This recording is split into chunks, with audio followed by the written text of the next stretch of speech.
This is Ryan Elliott for Boxing Social in association with Betfred. We're in London today, looking ahead to July 13th. Topping that bill, Daniel Dubois against the man with me, Nathan Gorman.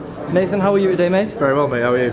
I can't complain. Let's get right to it. You got yourself a fight, Daniel Dubois. Yeah. Someone you know very well from not only hundreds of rounds of sparring, but you guys have came through the same sort of team together as professionals. Yeah. I think many people were surprised that this fight was agreed so quickly. You and me both. What made you take this fight? What made you so sure? You didn't hesitate, did you? It was a no-brainer. It took me about 10 seconds to accept this fight. When it got put to me, you know, I said simple words. I got a phone call and he goes, "Dave, do you want to set the fight?" I said, "Yeah, no problem." Find out the T's and C's. Boom. Within 3 or 4 days, everything was signed, sealed, delivered. You know what I mean? So, and now we're here, which gotta give credit for. We're both ambitious fighters, and we both want to be the number one, and so it's just a destination. It's just a stop off at the destination. Let's go back to the press conference. There was plenty of talk of these sparring stories between yourself and Daniel, as there always is. You're probably sick of talking about it, I appreciate. But let's just get back to that quickly. You were up there and you were very confident that you had the upper hand, and back when you guys were sharing lots of rounds together, you always felt like you had the better of it. Daniel didn't really have much to say about it. He said it's irrelevant. He never corrected me, if you notice that, you know what I mean? But obviously, that was then and this is now. You know, underneath the lights with 10-ounce gloves, it's going to be a different case and scenario, innit? But when you've got that in the back of your mind through a sparring session, it can dim your confidence.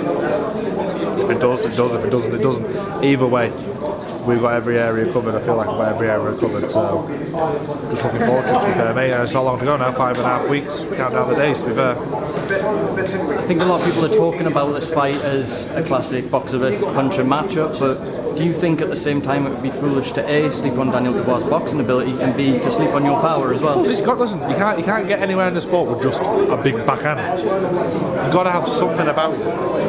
You know what I mean? So there's got to be something about him, isn't there? You know, he does the basics really well, but I do everything else a lot better. So, what does this fight do for the winner? Where does that catapult? Opens massive doors, obviously. British heavyweight champion, but from what's gone on now, you know, the belts are up everywhere, aren't they? So, heavyweight boxers turned a big, massive corner now at the present moment. So, this fight can potentially change your life. As you mentioned, the Lonsdale belt's on the line. It's something you made reference to in the press conference. How much of a box tick is that for you? How much would it mean to have that belt? It's a big box tick, so obviously I've always said I'd love to win a British title on my way to wherever potentially I'm going to go to, you know, world title level. So it's a massive thing, you know. I really want it on my dad's mantelpiece at home, and I'm going to do everything in my willpower to get it. Also on this bill, Joyce and Jennings. I think it got a bit more lively up there. I was about to ask you about this fight. I think the general consensus is this is Joe's hardest test. We're going to see just where he is. 100%. Your thoughts on this fight? Listen, I know Brian quite well, because I lived with him for 2-3 weeks in London sparring at Joshua-Ruiz gym, and I got to do work with him. You know, I've seen the way he is. He's an athlete. You know, he does everything by the book. He's always in shape. He's always fit, and he comes for it. It's a very, very good fight. Trust me. When I seen it be made, I thought, like, oh, that's a good fight. I'm not bigging up my own show or anything, but that is a really, really good fight. Brian was saying up there that, you know, Joe better not come in with that one-dimensional style with some time C. Do you think Joyce better have a plan A, B and C going into this fight? Listen, him and his team will have a proper game plan, as such as Brian's will.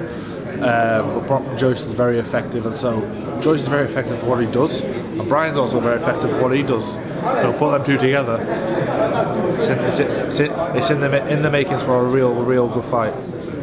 Let's go back to the weekend, Nathan. We saw one of the biggest upsets in heavyweight boxing history. Anthony Joshua lost his unified heavyweight crown to Andy Ruiz in New York. Did you catch the fight? Yeah, I watched it. Watched the day after. I said on previous interviews, obviously I always back a fellow Brit, even if there's no hope. I always back a fellow Brit because, you know, that's patriotic. But I also said, if the upset happens, I won't be surprised. I said I will not be surprised if Andy Ruiz beats him. A lot of people were giving me stick for it, saying I think you're chatting shit, but it's happened, isn't it? You know, Andy Ruiz is a very, very good fighter. Proofs in the pudding. He's now the unified champion of the world.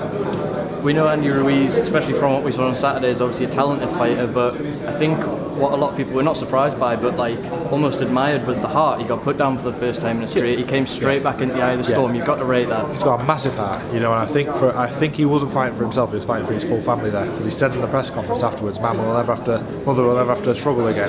So that there for me, you know, was a touch of class, and it showed his character. And I hope he goes on and does numerous defences and accomplishes and gets a lot of money out of the sport. I really do. The rematch is now penciled in November, December. We haven't got a venue yet. How do you see that fight going, and what is it Anthony Joshua has to tighten up this time? I'm always going to back up Anthony Joshua. He's a fellow Brit, isn't he? But I won't be surprised if the upset comes again. You know, Andy Ruiz is a very, very, very good fighter, and he's also gained a lot of fans. I was a fan for him from day dot. You know what I mean? Because I always liked his style. His Mexican style comes in, like you say, he's very courageous, got heart to burn, and his style. You know something, this fight? A lot of people have been seeing on Twitter and social media, they've been going, oh, Joshua's got exposed. He hasn't. Look at his resume. Joseph Parker, Takam, Vladimir Klitschko, Alexander Povetkin. They're all world-class heavyweights, and he beat them with ease. He never got exposed. What happened is, a clash of style happened to match his clash of style, and it didn't work out for him. And that's what can happen in boxing. You could be top dog, but if you get a certain clash, certain style, the old saying, styles make fights, and that's exactly what happened. Andrew Ruiz's style clashed with Anthony Joshua's style. That's all that happened. He never got exposed. He's still a formidable talent. You know what I mean? Just clash of styles. That's exactly what can happen. Nathan Gorman, we'll go back to your fight just to finish. July 13th, O2 Arena, BT Sport, thousands in attendance. What do we see from yourself? Get the win. First and foremost, get the win. Obviously come out healthy and unscathed, but get that British title back home with me, and then go on back to my family. That's what people's going to say. Right, Nathan Gorman, thank you very much for speaking. Cheers, brother. Thank you very much.